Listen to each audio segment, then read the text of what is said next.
கர்த்தருக்குள் மிகவும் அன்பானவர்களே, இந்த அருமையான வீடியோ செய்தியின் வழியாக உங்களை சந்திப்பதிலே பெருமகிழ்ச்சி அடைகிறேன்.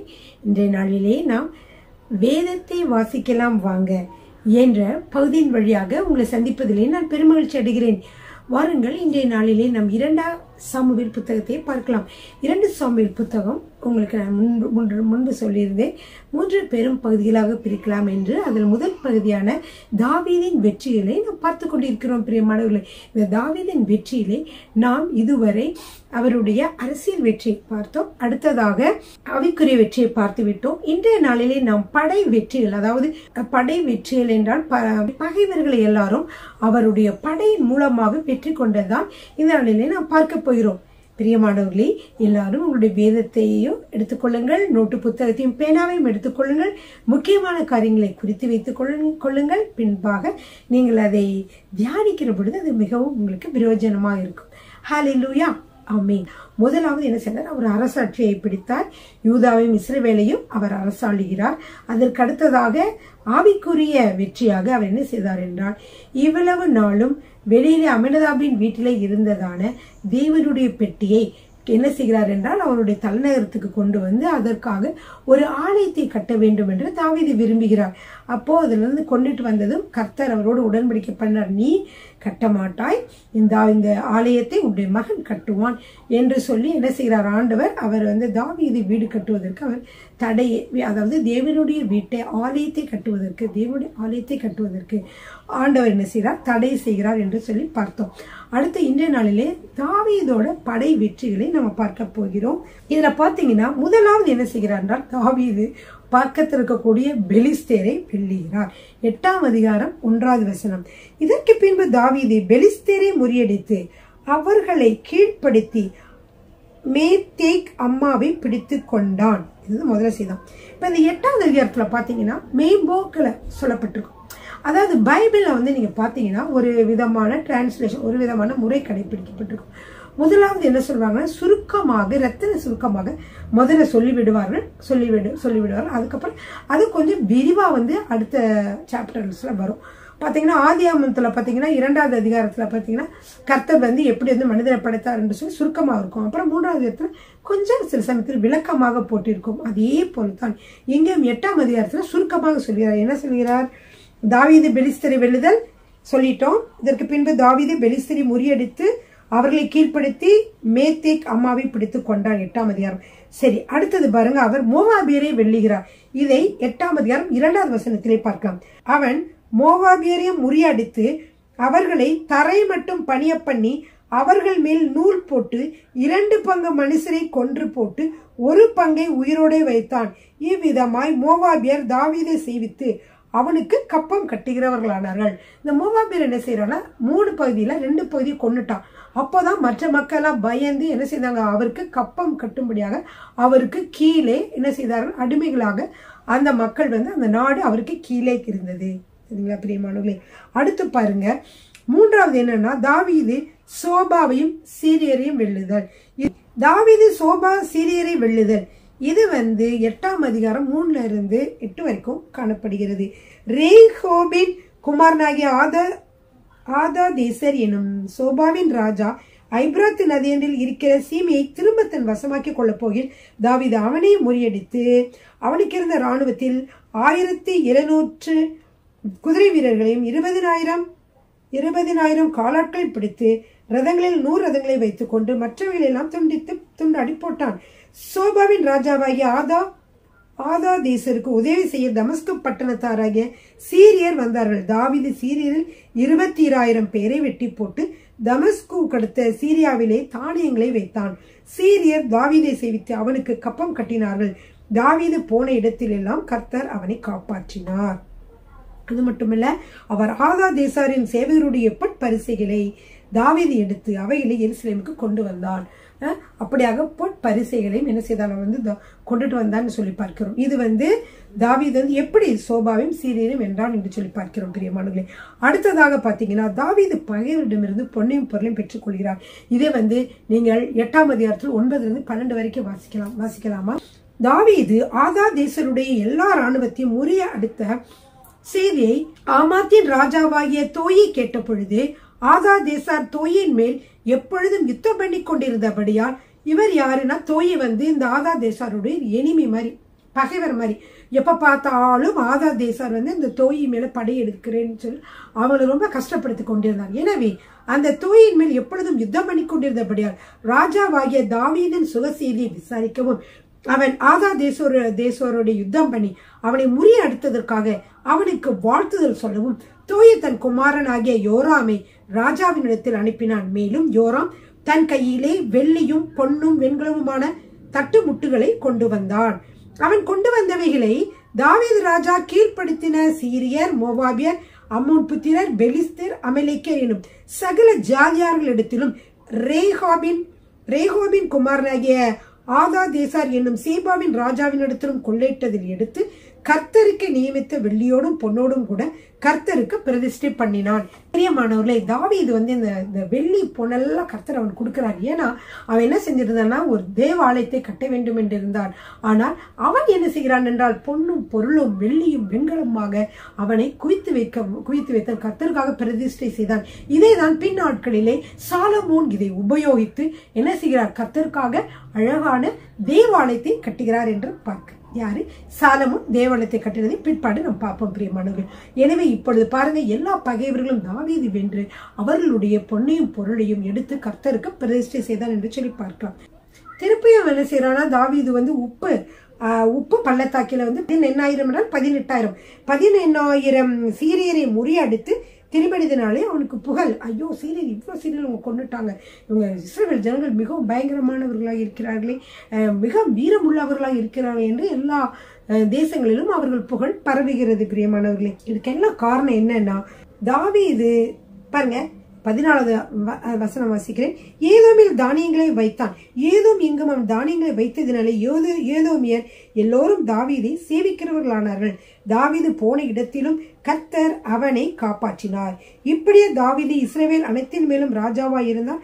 அவன் தன்னுடைய எல்லா ஜனத்திற்கும் நியாயமும் நீதியும் செய்து வந்தான். ஆம் பிரியமானவர்களே, இவர் வெற்றி பெற்ற ஒரு வீரர் மட்டுமல்ல, இவர் நீதி நிறைந்தவராகவும் அரசாட்சி செய்து கொண்டு வந்தார் பிரியமானவர்களே. சரிங்க, அவருடைய அடுத்த இதை நம்ம பார்க்கலாம். அவருடைய அரசாட்சியிலே பிரியமானவர்களே, செரியாவின் குமாரனாகிய யோவாப் ராணுவ தலைவனாயிருந்தான். அகிலுவின் குமாரனாகிய யோசபாத் மந்திரியாயிருந்தான். அகிதுவின் குமாரன் சாதோக்கும் அபித்தாரின் குமாரன் அகிமலேக்கும் ஆசாரியனாயிருந்தார்கள். செராயா சம்பிரதியாயிருந்தான். இப்ப யோய்தாவின் குமாரன் பெனாயா கிரேத்தியருக்கும் தலைவனாயிருந்தான். தாவீதின் குமாரரும் பிரதானிகளாய் இருந்தார்கள். இப்படியாக தாவீதினுடைய அரசாட்சியிலே இவர்கள் எல்லாரும் என்ன செய்தார்கள், யாரு படைத்தலைவராக இருந்தால், யாரும் அங்க ஆசாரியர்களாக இருந்தார்கள், யாரு பிரதானிகளாக இருந்தார்கள் என்று வசனத்திலே போட்டிருக்குது. இப்படியாக தாவீது பக்கத்தில் இருக்கக்கூடிய எல்லா பகைவர்களையும் வென்று என்ன செய்தார், அவர் அரசாட்சி செய்து வந்தார் என்று பார்க்கிறோம் பிரியமானவர்களே. அடுத்ததாக பாருங்க, பி என்ன சொல்ல போகிறேன் என்றால், அதாவது 9வது அதிகாரத்துல நம்ம என்ன பார்க்க போகிறோம் என்றால், தாவீதினுடைய நீதியான அரசாட்சியை பற்றி நம்ம பார்க்க போகிறோம். சரிங்களா, அவர் நீதியான அரசாட்சி செய்தார் என்று அந்த வசனத்தில் பார்த்தோம். 8ஆம் அதிகாரம் 13வது வசனத்துல நான் வாசித்தேன் இல்லையா. சரி, 8ஆம் அதிகாரம் 15வது வசனம். இப்படியே தாவீது இஸ்ரவேல் அனைத்தின் மேலும் ராஜாவாயிருந்தான். அவன் தன்னுடைய எல்லா ஜனத்திற்கும் நியாயமும் நீதியும் செய்து வந்தான். சரிங்க பிரியமானவர்கள், அவர் எப்படிலாம் நியாயம் நீதியும் செய்து வந்தார் என்று இந்த 9வது வசனத்துல நம்ம பார்க்க போகிறோம். மெவிபோசேத்தின் மீது நீதியாக அரசாளுகிறார். எப்படி அவர் நீதியாக அரசாளுகிறார் என்று சொல்லி பார்க்கிறோம். மெவிபோசேத் என்பவர் யார்? அவர் சவுலின் மகனாகி யோனத்தானுக்கு பிறந்தவர் தான் மெவிபோசேத் என்பவர்.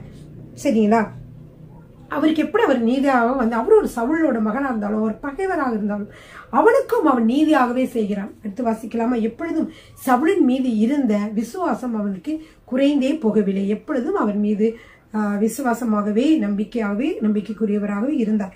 வாசிக்கலாமா? 9வது அதிகாரம் 1வது வசனம். யோனத்தான் நிமித்தம் என்னால் தயவு பெறத்தக்கவன் எவனாவது சவுலின் வீட்டாரில் நின்று மீதியாய் இருக்கிறவன் உண்டா என்று தாவீது கேட்டான். அப்பொழுது சவுலின் வீட்டு வேலைக்காரனாகிய சீபா என்னும் பெயருள்ளவனை தாவீதினிடத்தில் அழைத்து வந்தார்கள். ராஜா அவனை பார்த்து, நீதானா சீபா என்று கேட்டான். அதற்கு அவன், அடியேன் தான் என்றான். அப்பொழுது ராஜா, தேவன் நிமித்தம் நான் சவுலின் குடும்பத்தாருக்கு தயவு செய்யும்படி அவன் வீட்டார்கள் யாதொருவன் இன்னும் மீதியா இருக்கிறானா என்று கேட்டதற்கு சீபா அரச பத்தி இன்னும் யோனத்தானுக்கு 2 கால்களும் முடமான ஒரு குமாரன் இருக்கிறான் என்றார். உடனே அவர் என்ன சொல்றார், அந்த குமாரனை கூட்டிக் கொண்டு வா என்று தாவீது சொல்கிறார். கூட்டிக் கொண்டு வருகிறார். அப்பொழுது சொல்கிறார், உன் தகப்பனுடைய எல்லா நிலங்களையும் உனக்கு திரும்பவுமாக தருகிறேன். அது செய்பா என்ற வேலைக்காரனை வைத்து நீ என்ன செய், அதை நன்றாக பயிரிட்டு அதில் வருகிற பணத்தை எல்லாம் எடுத்து நீ என்ன செய், உனக்கு உணவுக்காக வைத்துக்கொள், உன்னுடைய குடும்பத்தாருடைய உணவுக்காக நீ வைத்துக்கொள் என்று சொல்லுகிறார். அது மட்டுமல்ல, இவரை என்ன செய்ய, நீ எப்பொழுதும் என்னுடைய பந்தியிலே நீ இருக்க வேண்டும். என்னோட பந்தி என்றால் சாப்பிடுகிற பொழுது அவருடைய பந்தி இருக்கு. அந்த பந்தியிலே நீ ஒவ்வொரு நாளும் இலவசமாக நீ நல்ல உணவு உண்ண வேண்டும். என்னென்றால் அவர் சவுலுடைய மகனாகிய யோனத்தானுடைய மகனாக அரச வம்ச வழியிலே வந்தவராக இருப்பதினாலே தாவீது அவருக்கு ஒரு நீதியான ஒரு காரியத்தை செய்கிறார் என்று சொல்லி பார்க்கிறோம். பிரியமானவர்களே, தினம்தோறும் என் பந்தியிலே என்ன செய்வான், இவன் அப்பம் புசிப்பான் என்று சொல்லி அவனை வைத்திருக்கிறார். அப்போ மீதி விஷயத்துக்கு என்ன செய்தார் என்றால், அந்த சீபா வேலைக்காரனை கூப்பிட்டு நீ என்ன செய்யணும், நீ அவருக்கு அவருடைய நிலங்களிலே பயிரிடுவதற்கு நீ உதவி செய்ய வேண்டும் என்று சொல்லி அவனை வேலைக்காரனாக வைத்தார். அப்ப பாருங்க, அவருக்கு என்ன இருந்ததுன்னா, சீபாவுக்கு 15 குமாரரும் 20 வேலைக்காரர்களும் இருந்தார்கள். அவர்கள் அனைவரும் மேவி போசேத்துக்கு என்ன ஆனார்கள், வேலைக்காரரானார்கள் என்று சொல்லி பார்க்கிறோம். அப்ப இவர் என்ன செய்தார், மேவி போசேத் ராஜாவின் பந்தியில் நித்தம் ஆசனம் பண்ணுகிறவனா இருந்தபடியால் எருசலேமிலே குடியிருந்தான். அவனுக்கு 2 காலம் முடமா இருந்தது. 2 காலம் முடமா இருந்தான். அது மட்டுமல்ல, அவன் தாவீதின் குடும்பத்தை சேர்ந்தவனாக இருப்பதினாலே அவன் தேவன் நிமித்தமாக அவனுக்கு நீதியாக அவனை என்ன செய்வான், என்னோடு கூட போஜனம் ஒவ்வொரு நாளும் என்னோடு கூட போஜனம் பண்ண வேண்டும் என்று சொல்லி தாவீது அவனை ஆசீர்வதித்திருந்தான். சரி பிரியமானவர்களே, 10வது அதிகாரம் என்னவென்றால், முந்தி 8வது அதிகாரத்துல வந்தது இல்லையா, அதனுடைய விரிவாக்கம் தான் 10வது அதிகாரத்தில் வருது. எப்படி சீரியர்களை வென்றான், எப்படி அந்த சோபா மன்னரை வென்றார், எப்படி அம்மோன் புத்திரரை வென்றார் என்றெல்லாம் சொல்லி சில காரியங்கள் ஏன் போரிட்டார், எப்படி வென்றார் என்று சொல்ற காரியங்களை 10ஆம் அதிகாரத்திலே பார்க்கலாம். பிரியமானவர்கள், அதை நான் சுருக்கமாக உங்களுக்கு சொல்லுகிறேன். 10ஆம் அதிகாரம் 1வது வசனத்தை வாசிக்கிறேன். அதன் பின்பு அம்மோன் புத்திரரின் ராஜா மரித்து போனான். அவன் குமாரனாகிய ஆனூன் அவன் பட்டத்திற்கு ராஜாவான. இப்போ அப்பா இறந்துட்டாரு. மகன் என்ன செய்கிறான், அம்மோன் புத்திரர்ல மகன் என்ன செய்யறான், அவன் அரசாட்சி செய்கிறார். உடனே தாவீது என்ன செய்தார் என்றால், அவனுடைய ஆட்களை அனுப்புகிறார். எதற்காக அனுப்புகிறார் என்று 2ஆம் வசனத்திலே பார்க்கலாம். அப்பொழுது 10ஆம் அதிகாரம் 2வது வசனம், அப்பொழுது தாவீது ஆனூனின் தகப்பனாகிய நாகாஸ் எனக்கு தயை செய்தது போல அவன் குமாரனாகிய இவனுக்கு நான் தயை செய்வேன் என்று சொல்லி அவன் தகப்பனுக்காக அவனுக்கு ஆறுதல் சொல்ல தன் ஊழியக்காரரை அனுப்பினான். தாவீதின் ஊழியக்காரர் அம்மோன் புத்திர தேசத்திலே வந்த பொழுது அந்த மக்கள் எல்லாம், அங்க இருக்கிற பிரபுக்கள் மற்றவங்க என்ன சொன்னாங்கன்னா, இவங்க துக்கம் விசாரிக்கிறதுக்கு வரல, அவன் எதுக்காக வந்திருக்கான்னு தெரியுமா, இது நாட்டை வேவு பார்க்கறதுக்காக மக்கள் அனுப்பியிருக்காங்கன்னு சொன்ன உடனே இவன் என்ன செய்கிறான் என்றால், அவன் அம்மோன் ராஜா என்ன செய்கிறார் என்றால், அவர்களுக்கு ஒரு பக்கம் என்ன செய்தார், தாடி ஒரு பக்கம் சிறைச்சு விட்டு அவருடைய ஆடையில இருப்பிடம் தவிர மற்ற எல்லா இடங்களையும் கத்தரித்து விட்டு அவர்களை அரை உரை ஆடையோடு கூட அனுப்பிவிட்டான்.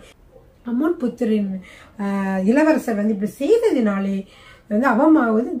தாவீதுக்கு இது அவமானமாகப்பட்டது. உடனே என்ன செய்தார் என்றால், அவர் அவர்களை கூப்பிட்டு அவர்களை ஆட்கள் அனுப்பி, நீங்கள் உங்களுடைய அடுத்த தாடி மலரும் வரைக்கும் நீங்கள் வெளியே வர வேண்டாம், நீங்கள் அமைதியாக நீங்கள் பாதுகாப்பா இருங்க என்று அவர்களை இருக்க சொல்லிவிட்டு இவன் என்ன செய்யறான், போருக்கு செல்கிறான் என்று 6வது பாருங்க. அம்மோன் புத்திரர் தாங்கள் தாவீதுக்கு அருவருப்பானதை கண்டபோது ஸ்தானாதிபதிகளை அனுப்பி பெத்ரேகோப் தேசத்து சீரியரிலும் சோபாவில் இருக்கிற சீரியரிலும் 20,000 காலாட்களையும் மாக்கா தேசத்து ராஜாவினிடத்தில் 1000 பேரையும் இஸ்தோபில் இருக்கிற 12,000 பேரையும் கூலிப்படைகளாக அழைப்பித்தார்கள். அப்போது இதெல்லாம் கூலிப்படைகள் எல்லாம் அம்மோன் புத்திரர் கூப்பிடுறான்னு சொன்ன கேள்விப்பட்டோன்னு தாவீது தன்னுடைய சமஸ்த ராணுவத்தையும் என்ன செய்கிறார், அனுப்புகிறார். யோவாபையும் பராக்கிரமசாலிகளான எல்லாத்தையும் எல்லாரும் என்ன செய்யறாங்க, அங்க போய் அவர்களை முறியடித்தார்கள் என்று சொல்லி வருகிற வசனங்கள் எல்லாம் நீங்க பார்க்கலாம். பிரியமானவர்களே, இன்றைக்கு இப்பொழுது நம்ம என்னென்ன பார்த்துட்டோம். தாவீதின் படை வெற்றிகளை பார்த்தோம். தாவீதன் ஏ பகுதியிலிருந்து தாவீது தன் பகைவர்களை வெல்லுதல் எப்படிலாம் வென்றான்னு சொல்லி பார்த்தோம். அடுத்து தாவீதினுடைய ஒரு நிலையான அரசாட்சி அப்படின்னு சொல்லிட்டு அவர் சவுலோட பேரனை கூட என்ன செய்தார், அவர் கவனித்தார் என்று சொல்லி பார்த்தோம். அடுத்ததாக அது மட்டுமல்ல, இவர் பல பகைவர்கள் எல்லாம் வெற்றி பெற்று அம்மோன் புத்திரர்கள், சீரியர்கள் எல்லாரும் வெற்றி பெற்று அவர்களுடைய பொன் பரிசைகள், அவருடைய பொண்ணு வெள்ளி வெண்கலம் எல்லாவற்றையும் அவர் கர்த்தருக்கு என்ன செய்தார், கர்த்தருக்காக எடுத்துக்கொண்டார் என்று பார்க்கிறோம். அடுத்ததாக பார்த்தீங்கன்னா சீரியர் அம்மோன் புத்திரர் மேல வெற்றி எப்படி பெற்றார் என்று சொல்லி அதையும் பார்த்தோம். இப்படியாக காரியங்களை நம்ம பார்த்து விட்டோம். சங்க பிரியமானவர்களே, இன்றைய நாளிலே சில கேள்வி பதில்கள், இந்த 2ஆம் சாமுவேல் நம்ம படிச்சோம் இல்லையா, அதை ஒட்டிதான சில கேள்வி பதிகள் நீங்கள் சிந்திக்க சில நிமிடங்கள். சரிங்க பிரியமானவர்களே, வாங்க எனக்கு ஒரு 10 கேள்வியாவது நம்ம பார்க்கலாம். முதலாவது கேள்வி என்னவென்றால், தாவீது முதலாவது அரசராக கொண்டாடிய கோத்திரம் எது? தாவீதை முதலாவதாக அரசராக கொண்டாடிய கோத்திரம் எது? என்ன கோத்திரம்? யூதா கோத்திரம். பிரியமானவர்களே, சொல்லுகிற வசனங்களை மட்டும் எழுதி வைத்துக் கொள்ளுங்கள், நான் வாசிக்கிறேன். 2 சாமுவேல் 2ஆம் அதிகாரம் 1-4 வரைக்கும். 2 சாமுவேல் 2ஆம் அதிகாரம் 1-4 வரைக்கும் யூதா கோத்திரம் தான் முதலாவதாக தாவீதை அபிஷேகம் பண்ணினார்கள், அரசராக அபிஷேகம் பண்ணினார்கள். சரிங்க பிரியமானவர்களே, 2வது கேள்வி என்னவென்று பார்ப்போமா? கீலேயாத் தேசத்து யாபேஸ் பட்டினத்தார் சவுலுக்கு செய்த ஒரு கருணையான காரியம் என்ன? அதை 1 சாமுவேல் 31ஆவது அதிகாரம் 11-13 வரைக்கும் வாசிக்கலாம். 1 சாமுவேல் 31:11-13. அது என்ன என்றால், பிரியமானவர்களே, அவர் சவுலும் சவுல் குமாரர்களும் இறந்து போய் கிடந்த பொழுது இவர்கள் கீலேயாத் தேசத்து யாபேஸ் மனிதர்கள் போய் அவர்களுடைய உடல்களை எடுத்து அவர்களை செய்தார்கள், அதை அடக்கம் பண்ணினார்கள் என்று சொல்லி பார்க்கிறோம். பிரியமானவர்கள், சரி, 3வது கேள்வி, யூதா கோத்திரத்திற்கும் மற்ற கோத்திரத்திற்கும் யுத்தத்தை உண்டாக்கினவர் யார்? யூதா கோத்திரத்துல தாவீது அரசராக இருக்கிறார். மற்ற 11 கோத்திரத்திற்கும் யூதா கோத்திரத்திற்கும் யுத்தம் வந்தது. அந்த யுத்தத்தை யார் ஸ்டார்ட் பண்ணது, யார் உண்டாக்கினார், யார் தொடங்கினார் என்று சொல்லி பார்த்தால் அது சவுலின் படைத்தலைவனாக அப்னேர். இதை 2 சாமுவேல் புத்தகத்திலே 2ஆம் அதிகாரத்துல 8-13 வசனங்களில நம்ம பார்க்கலாம். அடுத்து பாருங்க, இந்த யுத்தத்தின் முடிவு என்ன? 2 சாமுவேல் 3ஆம் அதிகாரம் 1 வசனம். சவுலின் குடும்பத்திற்கும் தாவீதின் குடும்பத்திற்கும் நெடுநாள் யுத்தம் நடந்தது. தாவீது வர வர பலத்தான், சவுலின் குடும்பத்தாரோ வர வர பலவீனப்பட்டு போனார்கள். சரிங்க, 5வது கேள்வி, யோவாப் அப்னேரை கொன்றதற்கு தாவீதின் செயல் என்ன? தாவீது பாத்தீங்கன்னா அப்னேருக்கு யோவாப் மேல கோபமா இருக்குது, ஏன்னா தம்பியை கொன்னுட்டான்னு சொல்லி. அதனால தாவீது பார்க்க அப்னேர் வந்ததை அறிந்த உடனே அவனை தனியாக கூப்பிட்டு அவன் கொலை செய்தான். அதை அறிந்த தாவீது எப்படி ரியாக்ட் பண்ணாரு, என்ன செய்தார் என்று சொல்லி பார்க்கிறோம். 2 சாமுவேல் 4ஆம் அதிகாரம் 28-29 வரைக்கும் சவுலின் மீது தன் விசுவாசத்தை தாவீது காட்டுகிறார். அதை பத்தி நம்ம பார்க்கிறோம்.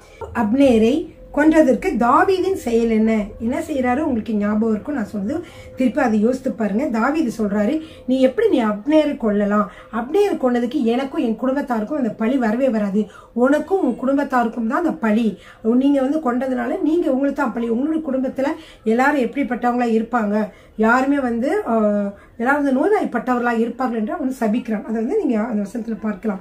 6வது கேள்வி என்றால், எப்பொழுது எங்கே தாவீது இஸ்ரவேல் முழுவதற்கும் ராஜாவானான்? இஸ்ரவேல் முழுவதற்கும் தாவீது ராஜாவானான், அது எங்கே, எப்போது? இதுதான் பிரியமானவர்களே கேள்வி. இதற்கு விடை என்னவென்றால் 2 சாமுவேல் 5ஆம் அதிகாரம் 3-4 வசனங்கள் வாசிக்கலாமா? எப்ரோனில் கர்த்தருக்கு முன்பாக அவர்களோடு உடன்படிக்கை பண்ணின பின்பு அவர்கள் தாவீதை இஸ்ரவேலின் மேல் ராஜாவாக அபிஷேகம் பண்ணினார்கள். இப்ப தாவீது எத்தனை வயதுல ராஜாவாக மாறினார் என்றால் 30 வயதிலே அவர் ராஜாவாக மாறினார். சங்க பிரியமானது. 6வது கேள்வி, தாவீது ராஜாவாகிற பொழுது இஸ்ரவேலின் தலைநகரமாக எது இருந்தது? என்றால் 2 சாமுவேல் 5ஆம் அதிகாரம் 6வது வசனத்திலிருந்து 9வது வசனம் வரைக்கும் சீயோன் கோட்டை, அதாவது தாவீதின் நகரம் தான் அங்கே கேபிட்டல் சிட்டியாக தலைநகரமாக இருந்தது பிரியமானவர்களே. அங்கேதான் தாவீது என்ன செய்யப்பட்டார்? அரசராக அபிஷேகிக்கப்பட்டார். சரி, 7வது கேள்வி பார்க்கலாமா? தாவீதுக்கு யார் வீட்டை கட்டினார்கள்? அவர் மன்னனானார், எல்லா பக்கத்துக்கு பெலிஸ்தர்கள்லாம் வென்றார். அப்பொழுது தீரு மன்னன் ஈராம் என்பவன் என்ன செய்தான் என்றால், இந்த தாவீது தாவீது பல வெற்றியெல்லாம் பெற்றதுனாலே அவரை பிரியப்படுத்தும் முகமாக அவருக்கு ஒரு வீட்டை கட்டி கொடுத்தார். அதனாலதான் தீரு மன்னன் தான் என்ன செய்தார்? இப்போ தாவீதுக்கு வீட்டை கட்டினார் என்று சொல்லி 2 சாமுவேல் 5ஆம் அதிகாரத்திலே 11வது வசனத்திலே காணப்படுகிறது. 8வதாக வினா, ஊசா யார்? ஊசா ஏன் மரித்தார்? ஊசா என்பவர் யார் என்றால் அமினதாபினுடைய மகன். இந்த அமினதாபின் இடம்தான் என்ன இருந்தது? அந்த உடன்படிக்கை பெட்டி அங்கே இருந்தது பிரியமானவர்களே, அங்கேதான் இருந்தது. சரிங்களா? அப்போ அங்கே இருந்து தாவீது அரசரான பிறகு அது ஏன் அங்கே இருக்க வேண்டும்? உடன்படிக்கை பெட்டி யாரோ வீட்டிலேயே இருக்க வேண்டும், அது தேவ ஆலயத்தில் இருக்க வேண்டியது அல்லவா? எனவே அதை எடுத்துக்கொண்டு வாருங்கள் என்று சொல்லி தாவீது சொல்லுகிறார். அப்பொழுது இவர்கள் எல்லாம் எடுத்துக்கொண்டு வருகிறார்கள். தாவீதும் அங்கே போய் ஆடி பாடி மகிழ்ச்சியோடு இருக்கிறார். இப்பொழுது ஊசா மரித்து விட்டார். ஏனென்றால் கர்த்தருடைய பெட்டி கீழே விழுக போகும்போது அவர் தாங்கி பிடித்ததினாலே அவர் என்ன செய்யப்பட்டார்? அங்கே மரித்தார் பிரியமானவர்களே. ஏனென்றால் நம்ம வேதத்திலே சொல்லப்பட்டிருந்தது, அந்த காலகட்டத்திலே பிரியமானவர்களே, அந்த கர்த்தருடைய பெட்டியை கொண்டு வர வேண்டும் என்றால் அதை கோகாத் புத்திரர்கள் தான் என்ன செய்ய வேண்டும்? தங்கள் தோள்களின் மீதே சுமந்து கொண்டு வர வேண்டும். இப்படியாக ஒரு வண்டி மேல வச்சு அங்க வச்சு இங்க வச்சு எடுத்துட்டு வரக்கூடாது. இதெல்லாம் கர்த்தருடைய பிரமாணம். இந்த கர்த்தருடைய பிரமாணத்தை இவன் அலட்சியம் செய்தபடினாலே அதை தொடக்கூட கூடாது. யாருமே கர்த்தருடைய பெட்டி தொடக்கூடாது. கீழே விழுந்தா கூட நம்ம கை அதை டச் பண்ணக்கூடாது. சரி, என்னாகும்? 4வது அதிகாரம் 14வது வசனம்.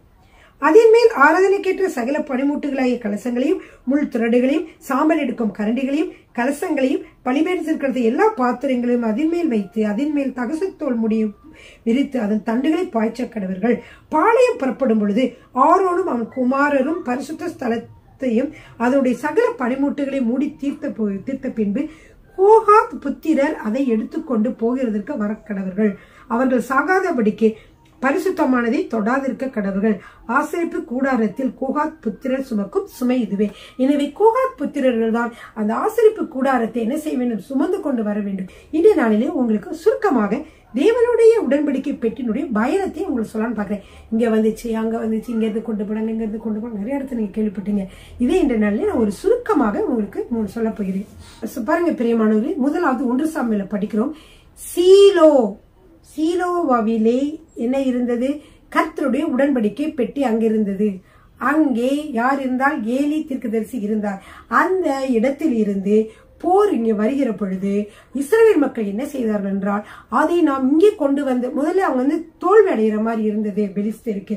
உடனே அவங்க என்ன செய்தார்கள் என்றால், நாம் கர்த்தருடைய பெட்டி கொண்டு வந்து இங்கே வைத்தால் கட்டாயமாக நாம் வெற்றி பெறுவோம் என்று கர்த்தருடைய பெட்டியை இருக்க வேண்டிய இடமாகிய தெய்வ ஆலயத்திலிருந்து அவர்கள் யுத்த இடத்திற்கு கொண்டு வந்தார்கள் பிரியமானவர்களே. அதனாலே அங்கு பார்த்தோம் நிறைய தோல்விகள் ஏற்பட்டது. அது என்ன சொன்னாங்க? பெலிஸ்தர்களை ஜெயித்தார்கள். அப்புறம் ஏலியின் குமாரர்கள் கொல்லப்பட்டார்கள். அப்புறம் கர்த்தருடைய பெட்டி பிடிக்கப்பட்டது என்று நமக்கு தெரியும்.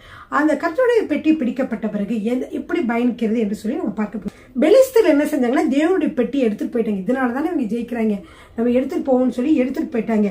எடுத்துட்டு போகும்போது ஃபர்ஸ்ட் எபனேசர் என்ற இடத்துல தான் இந்த தேவனுடைய பெட்டி இருந்துச்சு. இந்த எபனேசர் என்ற இடத்துல இருந்து அஸ்தோத் என்ற இடத்திற்கு கொண்டு போனார்கள். முதலிடம் அஸ்தோத். அங்க அஸ்தோத்துக்கு கொண்டு போனார். இது 1 சாமுவேல் 5ஆம் அதிகாரம் 1வது வசனத்தில் கண்டுபிடிக்கும். அஸ்தோத்திற்கு கொண்டு போயிறாங்க. அஸ்தோத்துக்கு கொண்டு போன என்ன ஆகுதுன்னா, தேவனுடைய பெட்டியை தாகோனுடைய பெலிஸ்தருடைய தெய்வமான தாகோன் கோயில வைக்கிறாங்க. கர்த்தருடைய பெட்டி வச்சன தாகோன் என்ன செய்து கீழே தலைக்குப்புறம் விழுந்திருக்குது. மறுநாள் பாக்குறாங்க, ஐயோ நம்மளுடைய கடவுள் இப்படி தலைக்குப்புறம் விழுந்து கிடக்கிறாருன்னு சொல்லி திரும்ப எடுத்து வைத்து விட்டு போனாங்க. 2வது வருகிற பொழுது கை கால் எல்லாம் உடைந்து வெறும் உடம்பு மட்டும் என்ன செய்து துண்டாகி கிடந்ததை பார்த்தார்கள். உடனே என்ன செய்தார்கள்? என்ன இப்படி நடக்கிறது என்று சொல்லி கர்த்தருடைய பெட்டியை எடுத்து கொண்டு போய் வேற இடத்துக்கு கொண்டு போறாங்க. இப்ப கர்த்தருடைய இடத்தை காத்து பட்டணத்துக்கு கொண்டு போறாங்க. இந்த காத்து பட்டணத்துக்கு கொண்டு போகும்போதே இந்த அஸ்தோத்து பட்டணத்திலே தாகோன் வந்து உடைந்து போனது ஒண்ணு. இரண்டாவது, அங்க இருக்கக்கூடிய மக்கள், அஸ்தோத்து மக்கள் எல்லாருமே மூல வியாதினாலே பாதிக்கப்பட்டார்கள். எனவே எங்க கொண்டு போறோம்னு சொல்லிட்டு ரெண்டாவது அந்த காத்து பட்டணத்துக்கு கொண்டு போனாங்க. காத்து பட்டணத்துக்கு கொண்டு போற வெளியில அங்க இருக்க போகிற வெளியில இருக்கிற மக்கள் எல்லாருமே மூல வியாதினாலே பாதிக்கப்பட்டார்கள். எனவே என்ன செஞ்சாங்கன்னா, அந்த காத்து பட்டணத்தில் வைக்க முடியல அப்படின்னு சொல்லிட்டு எக்ரோனுக்கு கொண்டு போறாங்க. எக்ரோனுக்கு கொண்டு போனா அங்கேயும் என்ன நடக்கிறதுனா, அந்த மக்கள் எல்லாம் எங்களையும் எங்கள் ஜனங்களுக்கு கொண்டு போடுவா, எக்ரோனுக்கு தேவனுடைய பெட்டியை கொண்டு வரீங்க, வேணா வேணா வேணா எங்களுக்கு கொண்டு வராதீங்கன்னு சொல்லி கூக்கர்ல இட்டார்கள். அதுக்கப்புறம் என்ன செஞ்சாங்கன்னா, இப்ப என்ன பண்ணாங்கன்னா, இவங்க மாட்டு வண்டி மேல இதை வச்சு அவங்களோட அந்த மாடு பல காரியங்களும் அங்க வந்து காணிக்கையாக வைத்து என்ன செய்வாங்க, பொன் சுண்டலிகளும் வச்சு பல காரியங்களை செஞ்சு என்ன செஞ்சாங்க, அதை வந்து அனுப்பி விடுகிறார்கள். எங்க அனுப்பி விடுகிறார்கள், அப்படியே அந்த அனுப்பி விட்டோம்னா அது நேரா போய் அந்த இப்போ எங்க போகுதுன்னா பெத்சிமேசுக்கு அனுப்பிவிட்டாங்க. இந்த பெத்சிமேசு என்கிற இடம் எதுன்னா அது வந்து இஸ்ரேல தான் இருக்குது. உடனே மக்களாம் ரொம்ப சந்தோஷமாக இருந்தாங்க. ஆனால் என்ன செய்தாங்க, அதுல ஒரு சிலர் போய் அதுல என்ன இருக்குதுன்னு கர்த்தருடைய பெட்டிக்குள்ள எட்டி பார்த்தார்கள். அப்படி கர்த்தருடைய பெட்டி கிட்ட போய் தைரியமாக எட்டி பார்த்ததுனாலே அங்கே 50,070 பேர் என்ன செய்தார்கள், இறந்து போனார்கள் என்று சொல்லி பார்க்கிறோம். உடனே அவங்க பயந்துட்டாங்க, ஐயோ இந்த கர்த்தருடைய பெட்டி முன்னாடி யார் நிப்பா, இந்த கர்த்தருடைய தேவன் முன்னாடி யார் நிப்பா, ஐயோ இந்த மாதிரி எல்லாம் வந்து நடக்கிறதே என்று சொல்லி என்ன செய்தார்கள், அவர்கள் இதை என்ன செய்யலாம் என்று சொல்லி இருக்கிற பொழுது அவங்க சொன்னாங்க, கீரியாத் யாரின் மக்களுக்கு சொன்னாங்க, நீங்களே தயவு செய்து வந்து இந்த தேவனுடைய பெட்டியை எடுத்து செல்லுங்கள் என்று. அது மாதிரியே கீரியாத் யாரின் மக்கள் என்ன சொன்னாங்க, வந்து என்ன செய்தார்கள், இதை கர்த்தருடைய பெட்டியை எடுத்துக்கொண்டு போனார்கள். அப்படி எடுத்துக்கொண்டு போய் அமினதாபின் வீட்டிலே வைத்தார்கள். இந்த அமினதாபின் வீட்டிலே 20 வருடம் இருந்தது பிரியமானவர்களே. அதற்கப்புறம் சவுளி நாட்களே இப்படி இருந்தது. அப்புறம் தாவீது அரசரான பிறகு என்ன செய்தார், அதை அமினதாப் வீட்டிலிருந்து கொண்டு வந்து ஆடி பாடி சந்தோஷமாக இருந்தார்கள். அதை சரியான முறையில எடுத்து வராதனாலே ஊசா மரித்தார். அதற்கப்புறமாக அதை கொண்டு போய் யார் வீட்டுல வச்சிருந்தாங்க, ஓபேத் ஏதோம் வீட்டுல வச்சிருந்தாங்க. ஏன்னா தாவீதுக்கு பயமாயிருச்சு, ஐயோ இது வந்து தொட்டனா அவன் இறந்துட்டானே, இப்படி இறந்துட்டானே இப்படி சொல்லி இது கர்த்தருடைய பெட்டி எப்படி பரிசுத்தமா கொண்டு வருதுன்னு தெரியலையே என்று நினைத்து கொண்டிருந்த பொழுது அதை கொண்டு வந்து என்ன செய்தார்கள் என்றால், நேராக ஆலயத்திற்கோ அவனுடைய இடத்திற்கு கொண்டு வராமல் ஓபேத் ஏதோமோட வீட்டுல வச்சாங்க. அப்புறம் தான் ஓபேத் ஏதோம் வீட்டுல கர்த்தர் அந்த குடும்பத்தை ஆசீர்வதித்தார், நன்றாக செழிப்பாக மாற்றினார். இதை பார்த்த பிறகு தாவீதுக்கு கொஞ்சம் பயம் தெரிந்து அவர் என்ன செய்தார், அதை கொண்டுட்டு வந்து தாவீதுடைய நகரத்துக்கு கொண்டு வந்தார். கொண்டு வருகிற பொழுது மிகவும் ஆடி பாடி மக்கள் மிகவும் சந்தோஷமாக இருந்தார்கள். தாவீது கூட தன்னுடைய உடைய பற்றியோ எதை பற்றியோ தான் தாவீது ஒரு அரசர் என்பதை பற்றி நாம் கவலைப்படாமல் அவர் என்ன செய்தார், அப்படியாக நடனமாடி மகிழ்ச்சியாக இருந்தார். இதை பார்த்து மீகாள் அவனை மனதிலே அவமதித்தாள். அது மட்டுமல்ல, அவரை இங்க வந்து வார்த்தையாலே கேட்டாள். அதனாலே என்ன செய்தார், அவளுக்கு இன்னும் பிள்ளை இல்லாது இருந்தது. ஆனால் மீகாள் இப்படி கேட்ட பொழுது தாவீது அதற்கு என்ன பதில் சொன்னார் தெரியுமா பிரியமானவர்களே? கர்த்தரை பெட்டி தாவீது நகரத்துக்குள்ளே பிரவேசித்த போது மீகாள் அங்க இருக்கக்கூடிய அரண்மனையிலிருந்து எட்டி பார்த்து அவர் சொன்னார், அவள் என்ன செய்த, மனதிலே தாவீதை அவமதித்தாள். உடனே தாவீது அதற்கு என்ன பதில் சொன்னார் என்று சொல்லி பார்க்கலாம். 2 சாமுவேல் 6ஆம் அதிகாரம் 21வது வசனம்.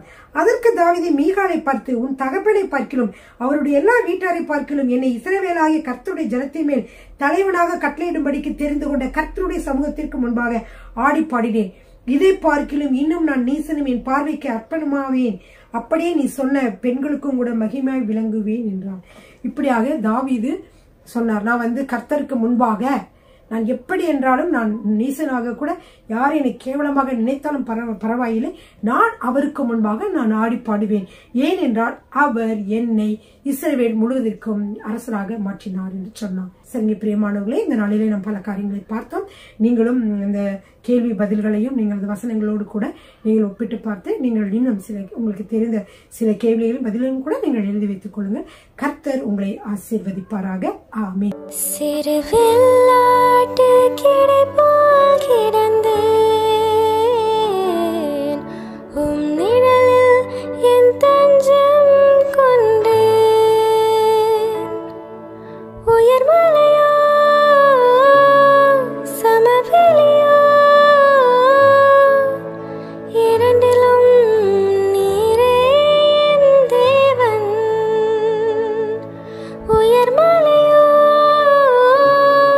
Samaviliya